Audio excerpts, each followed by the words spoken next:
மாண்புமிகு உறுப்பினர் கருணாநிதி.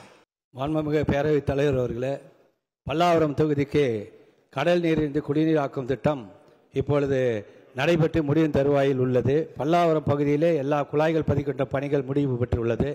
ஆகவே இந்த திட்டத்தை கொண்டு வந்த மாண்புமிகு தமிழக முதலமைச்சர் அவர்களும் துறை அமைச்சர் அண்ணன் நேரு அவர்களுக்கும் நன்றியை தெரிவித்து தொகுதி மக்களின் சார்பில் நன்றியை தெரிவித்துக் கொண்டு அந்த பணிகள் 10 MLD குடிநீர் வழங்குவதாக தெரிவித்திருக்க அதிகாரிகள் அது எப்பொழுது மக்களுடைய பயன்பாட்டுக்கு வரும் என்பதை தங்கள் மூலம் அறிய விரும்புகிறேன்.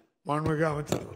மாண்புமிகு பேரவைத் தலைவர் அவர்களே, நமது ஈசிஆர் ரோடு நீங்கள் மகாபலிபுரம் சாலையிலிருந்து இடையில 18 பெரிய நகரங்கள் போல் இன்றைக்கு உருவாகி இருக்கிற அந்த 18 நகரங்களுக்கும் பல்லாவரத்திற்கும் தாம்பரத்துக்கும் அதை தொட்டி மாங்காடு போன்ற இடங்கள், அதே மாதிரி பூந்தமல்லி போன்ற இடங்கள், அங்கே இருக்கிற ஆவடி நகராட்சி போன்ற அனைத்துக்குமே இந்த குடிநீர் வழங்குவதற்காக ஏற்பாடுகள் செய்யப்பட்டிருக்கிறது.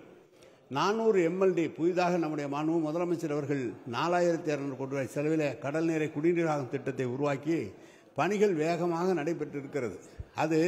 அதனுடைய முடிவு காலம், அந்த பணி முடிகிற காலம் 27வது வருடம். 27வது வருடம் தான் முடிய வேண்டும். ஆனால் நாங்கள் சொல்லியிருக்கிறது ஒரு 400க்கு ஒரு 200 MLDயாவது முதலிலே தர வேண்டும் என்று சொல்லியிருக்கிறோம். பிப்ரவரி மாதத்துக்குள்ளாக அந்த பணி முடியும் என்று கருதுகிறோம். இப்போ தான் குழாயெல்லாம் பதித்து முடிக்கப்பட்டு விட்டது, ஆங்காங்கு சம்புகள் கட்டி முடிக்கப்பட்டு விட்டது. எனவே 200 MLDயாவது கொடுப்பதற்கு அனைத்து நடவடிக்கைகள் எடுத்திருக்கிறோம். பிப்ரவரி 15ஆம் தேதிக்குள் அந்த பணி முடியும் என்று கருதுகிறோம்.